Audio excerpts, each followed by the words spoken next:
No ar, Altiora Jornal. Olá, boa noite. Quinta-feira, 31 de janeiro. Incêndio atinge 2 chalés num campi no bairro de Caetetuba, em Atibaia. Licitação para obras que visam desassorear o Lago do Tabuão, em Bragança Paulista, teve mais uma etapa realizada nesta semana. Prefeitura de Atibaia começa a entregar os carnês do IPTU. Os descontos para pagamento à vista variam de 5% a 10%. O jornal traz as informações da previsão do tempo. No esporte, quinta Copa Chicão de Futebol Amador em Atibaia avança rumo à segunda fase.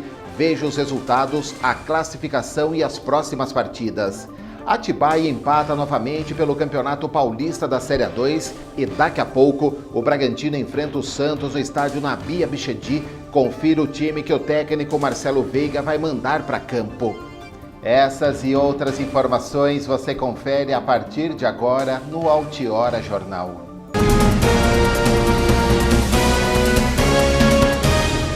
E daqui a pouco o Bragantino enfrenta o Santos pelo Paulistão no estádio Nabi Abichedi, aqui em Bragança Paulista. Confira a equipe que o técnico Marcelo Veiga vai mandar para campo. Alex Alves no gol, a defesa com Itaqui, Lázaro, Edmar e Léo Rico. No meio de campo, Magno, Clauber, Vitinho e Rafael Chorão. O técnico Marcelo Veiga deve escalar no ataque o Wesley e Matheus Peixoto. A partida entre Bragantino e Santos nesta quinta-feira começa daqui a pouco às 7h15 pela 4ª rodada do Paulistão. E o incêndio atingiu 2 chalés em Atibaia.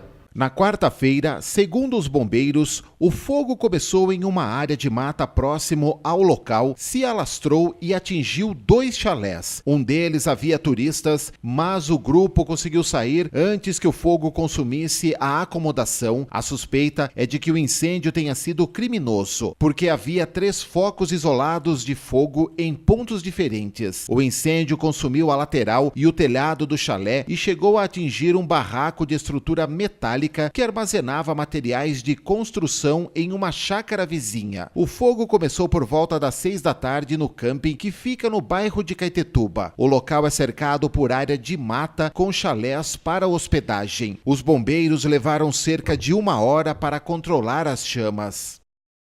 A licitação para obras que visam desassorear o Lago do Tabuão em Bragança Paulista contou com mais uma etapa nesta semana. Na manhã desta quinta-feira, a Divisão de Licitação, Compras e Almoxarifado abriu a sessão do processo licitatório para a contratação de empresa especializada na implantação de sistema de proteção contra o assoreamento do lago, com a execução da bacia de sedimentos S2, caixa de contenção S3 e vertedouro. Para conter o assoreamento, pretendem construir bacias de retenção e sedimentação dos sólidos adequadas para que possam ser periodicamente limpas, sem que permitam a passagem dos sólidos para o lago. As bacias foram projetadas em locais adequados, sem interferências nas construções existentes, áreas verdes instituídas de loteamentos e evitando-se supressão de vegetação desnecessariamente. Serão construídas a bacia de sedimentos na cabeceira sul, na altura da padaria denominada Padoca, e a caixa de contenção na altura da rotatória São Francisco, além das adequações nas comportas da cabeceira norte, na travessia sob a rua Arthur Siqueira. A empresa credenciada e habilitada foi a CAT Engenharia, que apresentou a proposta de mais de R$613 mil. A comissão suspendeu o processo para análise dessa proposta, cujo resultado será publicado na imprensa oficial do município. Integrando essas linhas de atuação, o prefeito Jesus Chedi, antes de se afastar do cargo, assinou o decreto que declarou de utilidade pública para fins de desapropriação a área com 6.000 metros quadrados no cruzamento da rua Francisco Luigi Picarelli com a Avenida Salvador Marcovics. O objetivo é implantar no local, onde já existe um lago, o reservatório de detenção de cheias, dentre outros que estão em estudo. A Prefeitura de Atibaia começou a entregar os carnês do IPTU deste ano. Os descontos para pagamento à vista variam de 5% a 10%.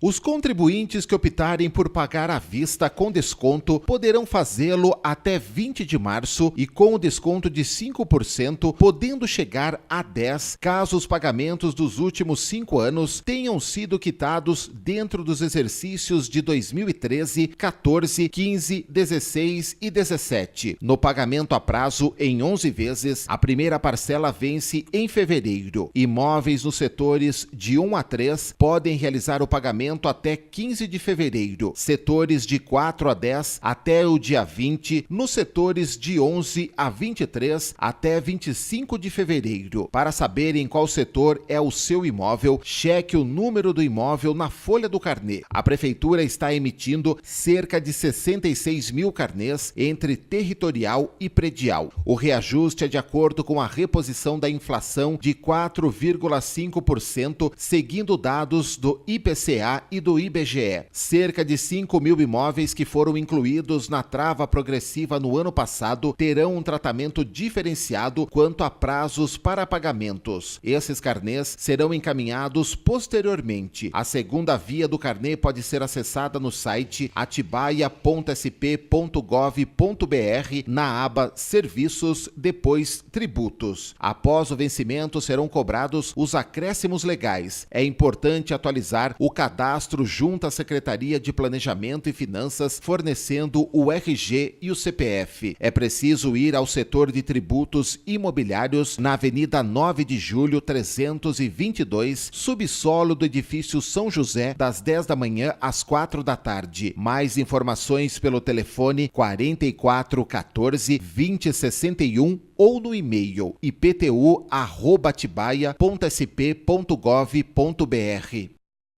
Mais de 1.700 alvarás de funcionamento estão prontos para serem retirados na Central Agiliza da Prefeitura de Bragança Paulista. A Secretaria de Finanças, no Agiliza, comunica que há 1.710 alvarás de funcionamento prontos para retirada. Há 297 processos aguardando que o responsável junte os documentos que faltam. É fundamental que o contribuinte acompanhe as informações publicadas semanalmente na imprensa oficial do município, no site braganca.sp.gov.br, com a relação dos nomes em ordem alfabética dos alvarás para ciência, consulta e transparência dos dados. A medida foi adotada em 2017. O Agiliza fica no Paço Municipal da Prefeitura. E eu conversei com a advogada e professora especialista em direito previdenciário para falar sobre o que mudou e não mudou com a publicação da medida provisória no dia 18 de janeiro no Diário Oficial da União sobre a legislação da Previdência. Essas mudanças dessa medida provisória, elas têm o objetivo de combater possíveis fraudes? Isso mesmo. O governo divulgou que essa medida provisória seria editada, seria promulgada, visando o combate às fraudes nos benefícios, com alvo específico no auxílio reclusão, que é um benefício devido aos dependentes daquela pessoa que trabalha e que vai preso, além do auxílio reclusão, as aposentadorias rurais e as pensões por morte. Isso foi o que foi divulgado para a população para a edição da medida provisória 871 de 2019. Tanto que ela veio e criou um programa de revisão dos benefícios chamado de Programa Especial. Mas o que a gente percebe, conhecendo a matéria, estudando a medida provisória, é que já se iniciou a conta-gotas a tão falada, tão discutida reforma na Previdência, que veio alterar diversos pontos da lei que até então estava vigente, estabelecendo direitos à aposentadoria, às pensões, auxílios e determinados outros benefícios. Primeira questão que eu abordo é em relação à criação do programa de revisão de benefícios por incapacidade. O que mudou e como que funcionava? Essa criação da medida provisória 871, ela veio na verdade na mesma batida, na mesma situação da medida então chamada medida do pente fino. Foi uma medida provisória que foi criada em 2016 e foi convertida em lei em 2017. Então nós tivemos a medida provisória do pente fino, que como o nome já diz, era passar um pente fino nos benefícios por incapacidade, apurando situações, não agora de fraude, mas situações de pessoas que estariam recebendo o benefício e que esse benefício não seria mais devido por recuperação da capacidade de trabalho. A medida provisória agora, a 871, ela criou um prazo menor, ou seja, todos os benefícios deverão ser periciados num prazo de 6 meses, ou seja, aqueles benefícios que estão sem perícia há 6 meses é o alvo do governo. Para quê? Para que não se estenda o recebimento irregular dos benefícios para aquele cidadão trabalhador que já recuperou a capacidade de trabalho. Então o alvo é esse. Pela medida anterior do pente fino, nós não tínhamos um prazo certo de convocação para perícia. Pela medida provisória 871, todos os cidadãos que recebem benefício há mais de 6 meses, sem perícia, serão convocados. Outra questão, a segunda alteração, a criação do prazo de 180 dias a contar do óbito para o menor de 16 anos. É a questão do dependente, de um tipo de dependente, de um tipo de segurado. Como é que ficou a situação? Essa foi uma das mais preocupantes alterações da medida provisória 871. Antes da medida provisória 871, aquele filho menor de 16 anos que perdeu o seu pai, que perdeu a sua mãe e passou a ter direito à pensão por morte, não tinha prazo para requerer. Podia ser requerido a qualquer momento e ele receberia os retroativos desde a data do óbito, que é o que nós chamamos de ausência de prescrição contra o menor de 16 anos. Isso foi alterado. O menor de 16 anos tem a ele 5 anos de idade, 10 anos, 15 anos, representado então pelo pai ou mãe sobrevivente, terá o prazo de 180 dias, 6 meses, para requerer o benefício de pensão por morte a contar do óbito. Se ele não respeitar esse prazo, ele passará a receber o benefício somente da data do pedido. Ele acaba perdendo o direito aos atrasados, aos retroativos desde a data do óbito. Antes isso não existia. Então, às vezes, por desconhecimento do direito à pensão por morte, esperava-se 10 anos do óbito para solicitar o benefício. Então, por exemplo, o pai faleceu, o filho tinha 5 anos de idade e ele veio a solicitar o benefício quando ele tinha 15 anos de idade. Pela regra então vigente, ele receberia os 10 anos de atrasados. O INSS pagava esses retroativos. Agora, se essa mesma situação for realizada, ele receberá da data do pedido para frente, o que é extremamente preocupante para a população brasileira, porque o menor de 16 anos ele não pode fazer o pedido por si, ele tem que ser representado.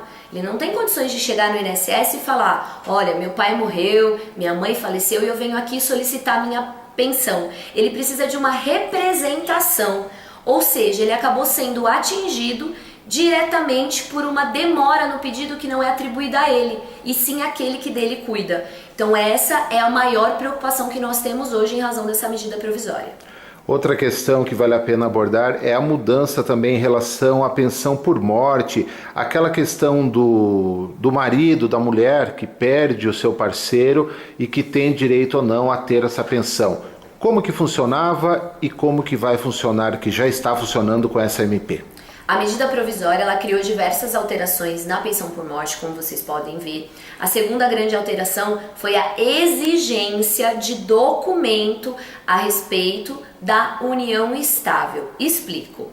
Faleceu um trabalhador. Ele não tinha uma esposa. Ele vivia com uma mulher como se casado fosse. É o que a gente chama de situação de união estável, de convivência marital. Tem diversos nomes colocados por aí. Essa pessoa, o sobrevivente, a convivente, para ter direito à pensão por morte do seu companheiro falecido, deverá comprovar através de documento a existência dessa união estável, dessa convivência. O que nós percebemos como operadores do direito é que as pessoas não têm muita preocupação em documentar a união estável. Nós só documentamos o casamento porque nós temos a certidão de casamento. As pessoas que vivem com outra pessoa não têm essa preocupação de realizar uma escritura pública de união estável, que já é previsto na legislação há muitos anos, fazer a prova de endereço comum, então ter uma conta no nome de um e outra conta no nome do outro. Às vezes o casal não tem filhos comum, então não tem prova de que conviveram juntos. Isso, a partir da medida provisória, passa a ser determinante para se garantir direito ao benefício. ou se tem prova documental da união ou não se tem direito à pensão para aquele convivente sobrevivente. Serve tanto para o convivente homem quanto para a convivente mulher. Vamos ver as vagas de empregos do PAT. Agente de pesquisa, alinhador de pneus, armador de telhados, caseiro, chefe de cozinha, eletricista, forneiro de fundição, garçom, gerente de produção e operações, manicure, motorista carreteiro, professor de nível superior na educação infantil, representante comercial autônomo, vendedor interno, vendedor pracista e outros cargos. O PAT fica na Rua Coronel Teófilo Leme, 1240, em cima do Mercado Municipal. É preciso apresentar o CPF, RG, cartão cidadão, carteira de trabalho e retirar a carta de encaminhamento. O PAT funciona de segunda a sexta-feira, das 8h30 da manhã às 4 da tarde. E veja onde vai ter desligamento de energia. Dia 4, das 9 da manhã ao meio-dia, no Julieta Cristina e no Uberaba. Mais informações pelo telefone 0800 70 10 326. A ligação é gratuita.